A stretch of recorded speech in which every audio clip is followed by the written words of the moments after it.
फुसफुसाती हवेली monsoon ने चंदनपुर के छोटे से कस्बे को धूसर रंगों में रंग दिया था और लगातार बारिश टिन की छतों पर थाप मार रही थी। अर्जुन, एक संशयवादी पत्रकार जो अपनी बीसियों उम्र के आखिरी पड़ाव पर था, अपने तंग दफ्तर में बैठा ईमेल छांट रहा था। स्थानीय अंधविश्वासों को खारिज करने की उसकी ख्याति ने उसे प्रशंसा और दुश्मन दोनों दिलाए थे।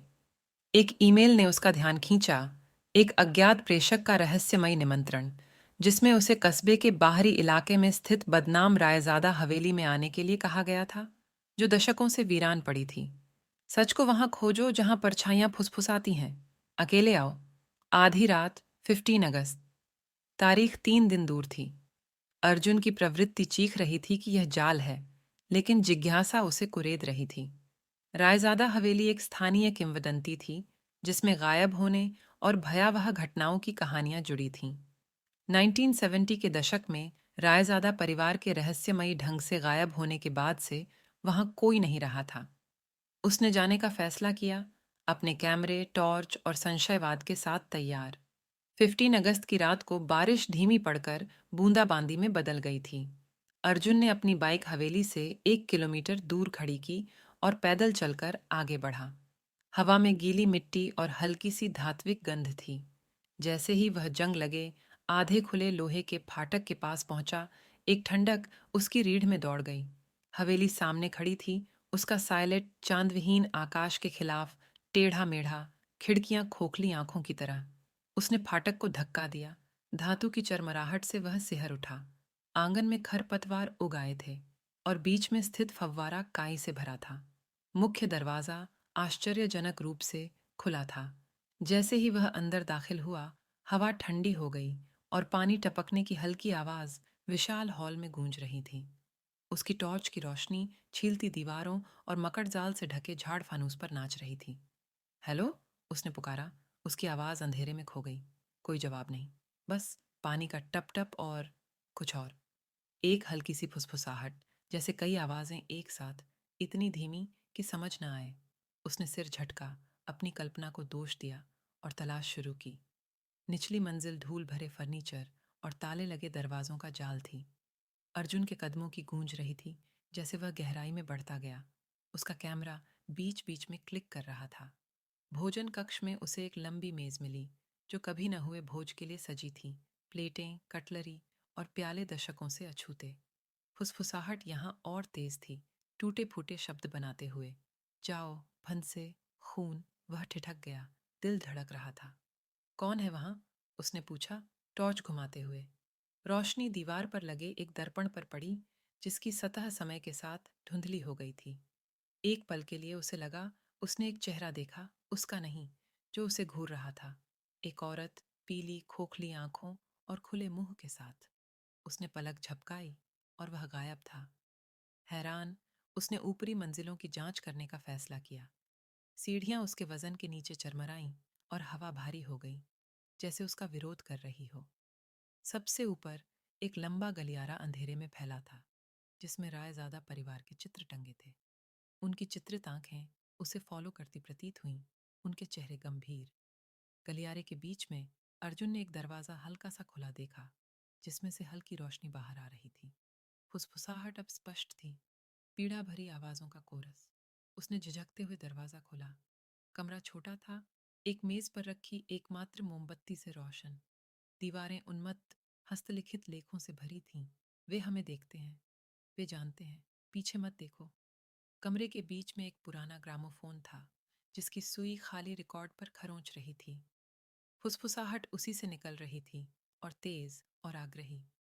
अर्जुन ने उसे रोकने के लिए हाथ बढ़ाया, लेकिन सुई अपने आप उठ गई और फुसफुसाहट अचानक बंद हो गई। सन्नाटा उसके कानों पर भारी पड़ रहा था, अस्वाभाविक और दमघोंटू। तभी पीछे से एक चरमराहट।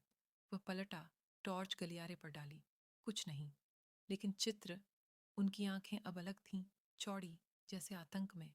वह पीछे हटा, दिल धड़क रहा था, और गलियारे के अंत में एक दरवाजा देखा, जो पहले नहीं था। ये भारी था, लोहे से जड़ा, बिना हैंडल। उसने इसे धक्का दिया और यह कराहते हुए खुल गया। दरवाजे के पीछे एक सर्पिल सीढ़ी थी, जो अंधेरे में नीचे उतर रही थी। हवा यहाँ दमघोंटू थी, सड़न की बदबू से भरी। अर्जुन की टॉर्च टिमटिमाई, अनियमित परछाइयां डालते हुए। फुसफुसाहट वापस आई, अब एक ठंडा वाक्य बनाते हुए, तुम हम में से एक हो। वह नीचे उतरा, प्रत्येक कदम उसका डर बढ़ा रहा था। नीचे उसे एक विशाल तहखाना मिला, जिसकी दीवारें नमी से चिकनी थीं। छत से जंजीरें लटक रही थीं, जंग लगी लेकिन साबुत। बीच में एक पत्थर की वेदी थी, जिस पर कुछ गहरा और पपड़ीदार दाग था। इसके चारों ओर फर्श पर नक्काशी थी, सर्पिल, आंखें और टेढ़ी मेढ़ी रेखाएं जो देखने में दर्द देती थीं। अर्जुन का कैमरा चमका जब उसने दृश्य को दर्ज किया, लेकिन तस्वीरें सिर्फ स्टैटिक दिखा रही थीं, जैसे कमरा कैद होने से इनकार कर रहा हो। तभी एक आवाज, छायाओं से एक गहरी गड़गड़ाती हंसी। उसकी टॉर्च बुझ गई, उसे अंधेरे में डुबो दिया। घबराहट उमड़ी, लेकिन उसने अपना फोन टटोला। इसकी कमजोर रोशनी ने वेदी पर एक आकृति दिखाई। एक औरत, उसकी पीठ उसकी ओर, फटी साड़ी में। उसका सिर अस्वाभाविक रूप से टेढ़ा था, जैसे टूटा हुआ। आप कौन हैं? अर्जुन ने हकलाते हुए पूछा, पीछे हटते हुए। वह मुड़ी और उसने चीख दबाई। उसका चेहरा वही था जो दर्पण में दिखा, पीला, बिना आंखों का, बिना होंठों का मुंह एक भयानक मुस्कान में फैला। तुम आए, उसने फुसफुसाया, उसकी आवाज फुसफुसाहटों का कोरस। तुम अब हमारे हो। अर्जुन पीछे लुढ़का, एक जंजीर पर ठोकर खाकर। औरत उसकी ओर बढ़ी, उसकी गतिविधियां झटकेदार, अस्वाभाविक। वह अपने पैरों पर खड़ा हुआ और भागा। सीढ़ियां अंतहीन लग रही थीं। फुसफुसाहट उसका पीछा कर रही थी, अब चीखों का कोलाहल। वह गलियारे में वापस पहुंचा, लोहे का दरवाजा पटक कर बंद किया, लेकिन चित्र गायब थे। उनकी जगह दर्पण थे, जिनमें उस औरत का चेहरा हर एक में दिख रहा था। वह नीचे की ओर भागा। हवेली का ढांचा उसके चारों ओर बदल रहा था। दरवाजे गायब हो रहे थे, दीवारें पास आ रही थीं। भोजन कक्ष में मेज अब ताज़ा भोजन से सजी थी, जैसे अभी तैयार की गई हो। कुर्सियों पर छायामय आकृतियां बैठी थीं, उनके चेहरे धुंधले, सभी उसकी ओर घूर रही थीं। अर्जुन का फोन बजा, उस ईमेल को दिखाते हुए जिसने उसे यहां खींचा था। प्रेषक का नाम अब दिख रहा था, रायजादा। संदेश बदल गया था, तुम जा नहीं सकते, कभी नहीं जा सकते। हैरान, उसने मुख्य दरवाजा खोजा, लेकिन वह गायब था। उसकी जगह एक दर्पण था, जिसमें उसका प्रतिबिंब नहीं, बल्कि वह औरत दिख रही थी। अब इंचों की दूरी पर उसका कंकाल जैसा हाथ शीशे से बाहर आ रहा था। उसने अपनी टॉर्च से वार किया, दर्पण तोड़ दिया और टुकड़ों ने एक छिपा हुआ रास्ता उजागर किया। रास्ता एक छोटे, गोलाकार कमरे में खुला, जिसमें कोई निकास नहीं था। इसके बीच में एक कुआं था, जिसकी गहराई दिखाई नहीं देती थी। फुसफुसाहट अब ओग्लुशायुश्चाया थी, एक आवाज बाकियों से ऊपर, हम में शामिल हो जाओ। अर्जुन की टॉर्च फिर से जली, कुएं के किनारे खड़ी उस औरत को दिखाते हुए। उसके पीछे अन्य आकृतियां उभरीं, पुरुष, महिलाएं, बच्चे, सभी के चेहरे बिना आंखों वाले। रायजादा परिवार या जो कुछ बचा था। तुम क्या चाहते हो? अर्जुन ने चिल्लाया, उसकी आवाज टूट रही थी। सच, औरत ने कहा, तुम इसे खोजते हो, हमने भी खोजा, लेकिन हवेली ये ले लेती है, ये बांध देती है। तुम अब इसके हिस्से हो। वह झपटी और अर्जुन ने किनारा किया, उसकी पीठ कुएं से टिकी। हवा ऊर्जा से थरथरा रही थी, फर्श पर नक्काशी हल्के से चमक रही थी। उसे एहसास हुआ कि कुआं हवेली के अभिशाप का केंद्र था, एक शून्य जो हर उस चीज को निगल लेता था जो इसमें प्रवेश करती थी। रायजादा गायब नहीं हुए थे, वे फंस गए थे। उनकी आत्माएं हवेली की इच्छा से बंधी थीं। अंतिम विद्रोह में अर्जुन ने एक ढीला पत्थर उठाया और चमकती नक्काशी को तोड़ दिया। कमरा हिल गया, फुसफुसाहट चीखों में बदल गई। औरत चीखी, उसका रूप धुएं में बिखर गया। आकृतियां ढह गईं, उनके शरीर राख में बदल गए।